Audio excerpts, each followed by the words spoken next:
Boy, I got vision, and the rest of the world wears bifocals. Butch Cassidy and the Sundance Kid wasn't just a buddy western. It was a cultural lightning bolt. What audiences didn't know was that behind the playful banter and slick gunfights, chaos brewed. Studio interference, actors clashing with dangerous stunts, and a screenplay that almost never saw the light of day. Today, we're peeling back the curtain on 18 weird facts about Butch Cassidy and the Sundance Kid, from casting nightmares to shocking accidents on set. And wait until you hear the bonus fact, a detail so strange it almost derailed the film's legacy. Let's dive in. Paul Newman wasn't supposed to be Butch. Originally, Paul Newman wasn't going to play Butch Cassidy at all. The studio envisioned him as the Sundance Kid. Newman himself was intrigued by the darker, edgier outlaw. But Robert Redford, then a relatively unknown actor, came into the picture. Director George Roy Hill insisted on flipping the roles, Newman as the smooth-talking Cassidy, Redford as the deadly Sundance. The studio resisted at first, convinced Redford didn't have enough star power. But Hill won the battle. That casting switch created one of the greatest duos in cinema history. It wasn't just about assigning roles, it was about chemistry. Newman's charm and Redford's brooding intensity collided in a way that rewrote buddy film dynamics forever. Had the studio won, history might have remembered Butch Cassidy and the Sundance Kid as just another Western instead of a genre-defining masterpiece. Steve McQueen almost played Sundance. Here's the twist. Before Redford, Steve McQueen was set to star opposite Paul Newman. Imagine that, two Hollywood titans in one film, but ego derailed it.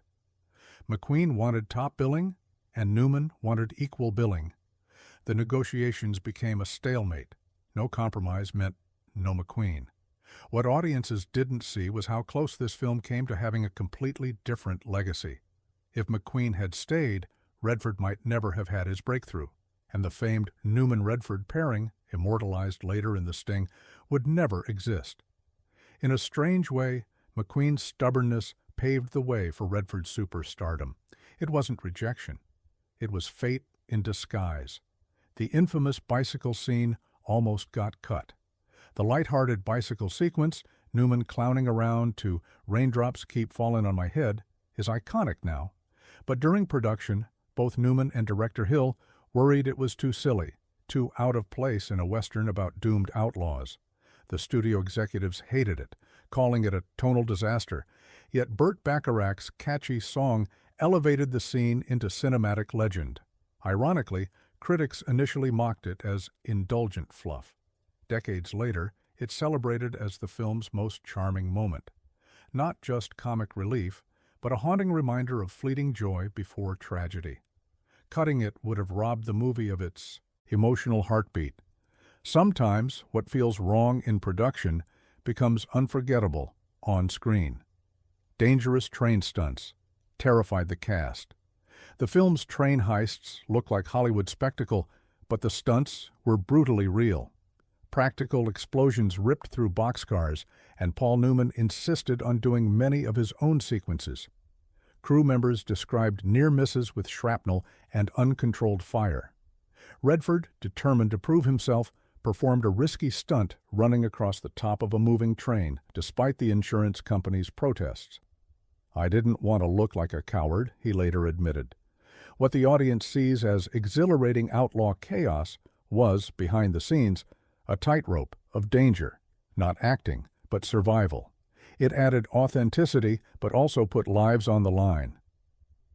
The studio wanted a happier ending. The iconic freeze-frame ending, Butch and Sundance charging into a hail of bullets, wasn't what the studio wanted.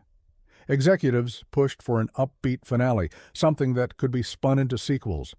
But screenwriter William Goldman and director Hill refused. They wanted tragedy, not triumph. They wanted myth, not franchise. The standoff was brutal, with threats to recut the ending. Hill held firm. That refusal gave audiences one of cinema's most haunting final images.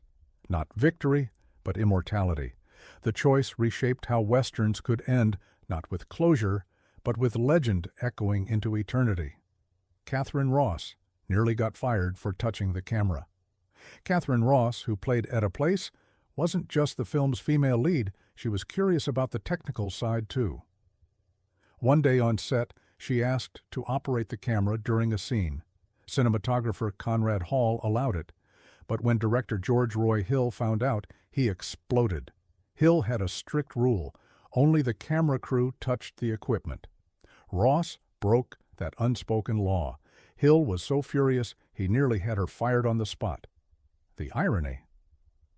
Ross delivered one of her finest performances in the film, grounding the playful banter between Newman and Redford with quiet intensity. What looked like a charming triangle on screen was, behind the scenes, a tightrope for Ross. Not hostility, but fragile tolerance. She walked away intact, but it was a reminder of how easily egos could erupt in 1960s Hollywood. The script sat unwanted for years. William Goldman's screenplay wasn't an instant hit. For years, studios rejected it. Executives thought westerns were dead, that audiences didn't care about outlaws anymore. Some even said the script was too funny to work in the genre. Goldman was devastated, convinced the story of Cassidy and Sundance would never be told. Then Paul Newman signed on, and suddenly Hollywood listened. What had been dismissed as unmarketable became one of the most valuable properties in town. It wasn't just luck. It was proof that star power could resurrect a project from the ashes. Audiences saw a seamless masterpiece. What they didn't know was that Butch Cassidy almost died before a single frame was shot. Newman and Redford bonded over poker nights. The chemistry between Newman and Redford wasn't manufactured. It was forged off camera. During long days on location in Utah, the two actors passed the evenings with marathon poker games. Crew members remembered the laughter spilling out of their trailer, the playful insults, the shared drinks. That off-screen friendship bled into the film, shaping the rhythm of their banter. It wasn't scripted timing. It was instinct born of camaraderie. When audiences watch Butch and Sundance argue over trains, money, or Bolivia, they're watching two men who genuinely liked each other. The Western didn't just capture a partnership, it captured the spark of a real-life friendship that would echo into another classic, The Sting. Bolivia was shot in Mexico. The gritty Bolivian sequences weren't filmed in South America at all. They were shot in Mexico. Budget constraints forced the production to find a closer substitute. The crew transformed Mexican villages into weathered Bolivian towns, complete with local extras. But the conditions were brutal. Scorching heat, unpredictable weather, and constant delays. Redford recalled days when the makeup melted off under the sun before the cameras even rolled. The realism that audiences admire came at the cost of sweat, exhaustion, and sheer endurance. It wasn't glamour, it was grit, and that grit burned into the final cut, making the outlaws' doomed escape feel authentic and raw. The iconic cliff jump almost didn't happen. The jump into the river scene is pure cinema, two outlaws choosing freedom over surrender. But behind the scenes, the stunt terrified everyone. Redford wanted to do the leap himself, arguing it would look fake otherwise. The insurance company flat out refused, fearing he'd be killed. Eventually, stuntmen performed the plunge, while clever editing stitched Redford's close-ups with the wide shot. Redford later admitted, "I would have done it. They just wouldn't let me." The scene became one of the film's most famous moments, symbolic of reckless loyalty. And here's the engagement hook.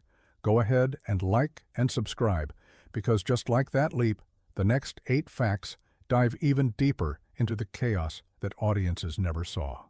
Robert Redford refused a stunt double for dangerous scenes. Redford wasn't content to just look like an outlaw. He wanted to feel like one. He pushed to perform nearly all his own stunts, including the wild ride down treacherous mountain terrain. Crew members begged him to reconsider, warning that one wrong move could end the film and his career. But Redford insisted, arguing that audiences would notice if it wasn't real. The director finally gave in, and Redford tackled the scenes himself, clinging to his horse as it skidded down rocky slopes. What the audience sees as thrilling authenticity was, in truth, reckless risk-taking. Redford's daredevil commitment gave the film a visceral edge, but it also terrified everyone behind the camera. Not bravery, but obsession with realism. It's the kind of gamble only a rising star could take and survive. Newman practiced gun twirls for weeks. Paul Newman's legendary gun-spinning trick in the film looks effortless. But what audiences didn't know was that Newman trained for weeks to master it. He worked with experts, rehearsing until his knuckles were raw. The director considered using camera tricks, but Newman was determined to make it real. When he finally nailed the spin on set, the crew erupted in applause. That small flourish added layers to his character. Butch wasn't just clever, he was stylish. The spin symbolized control in a lawless world, not just a gimmick, but a statement. Newman's perfectionism turned what could have been a throwaway moment into one of the film's most iconic shots, embodying the cool swagger that defined Butch Cassidy. The film was slammed by critics at first. Today, Butch Cassidy and the Sundance Kid is hailed as a classic. But when it premiered in 1969, critics weren't impressed. The New York Times dismissed it as aimless and superficial. Others claimed it mocked the Western tradition instead of honoring it. The playful tone and modern humor clashed with expectations of grit and seriousness. Yet audiences disagreed. The film was a box office smash, pulling in millions worldwide. What critics called flippant, fans called groundbreaking. It wasn't failure, it was evolution. Over time, even the harshest voices admitted its influence. The backlash only proved how radically the film rewrote the rules of the Western and how slow critics were to catch up. Bacharach nearly quit over the score. The upbeat soundtrack that seems inseparable from the movie almost never happened. Composer Bacharach clashed with the production team over tone. He envisioned playful, almost pop-like melodies, while others wanted something darker, more traditional. The bicycle sequence became the battlefield. Studio execs pushed to cut his song, "Raindrops Keep Falling on My Head," entirely. Bacharach threatened to walk, furious that his work was being dismissed. In the end, the director backed him, and the song stayed. The gamble paid off. The track won an Academy Award and defined the film's offbeat charm. What nearly destroyed the score instead made it unforgettable. Not a compromise, but a creative standoff that changed cinema's soundscape. The freeze-frame ending was revolutionary. The decision to end on a freeze-frame wasn't just stylistic, it was radical. Westerns traditionally ended with closure, the hero dead, alive, or riding into the sunset. But George Roy Hill wanted myth. He froze Newman and Redford mid-charge, guns blazing, leaving their fate suspended. Some audiences were stunned, others furious, yet the ending cemented the outlaws as legends, not corpses. It wasn't death, it was immortality. That choice influenced decades of filmmakers, from Martin Scorsese to Quentin Tarantino, who embraced ambiguous endings. The freeze frame turned two doomed men into eternal icons, their story forever echoing in motionless defiance. The outlaw's dialogue broke Western tradition. In most Westerns before 1969, dialogue was terse, almost minimalist. Heroes spoke in clipped phrases, villains barked orders, and women rarely had more than a few lines. Butch Cassidy and the Sundance Kid shattered that mold. Screenwriter William Goldman filled the script with wit, irony, and casual humor. Butch teasing Sundance, Sundance questioning Butch's schemes, Etta cutting them both down with sharp retorts. The talk felt modern, almost too modern for a Western. Some critics accused it of being anachronistic, but audiences loved it. Not stoic silence, but rapid-fire banter. That playful rhythm turned outlaws into relatable men, reshaping the Western into something human, funny, and alive. The film didn't just reinvent characters, it reinvented how cowboys could sound. The Mexican crew resented the production. While filming the Bolivian sequences in Mexico, tensions ran high. Locals were frustrated with the crew for disrupting villages, changing storefronts, and paying extras poorly. Reports of resentment simmered, with whispers that some locals sabotaged props or delayed shoots. Redford later admitted the hostility was palpable. We weren't welcomed with open arms. What audiences saw as gritty authenticity came from real friction, not staged difficulty. It wasn't just cinematic struggle, it was cultural clash. Those strained relationships gave the Bolivian scenes a raw edge, the dust and sweat carrying more weight because behind the camera no one was truly comfortable. The hostility seeped into the lens, unplanned yet undeniable.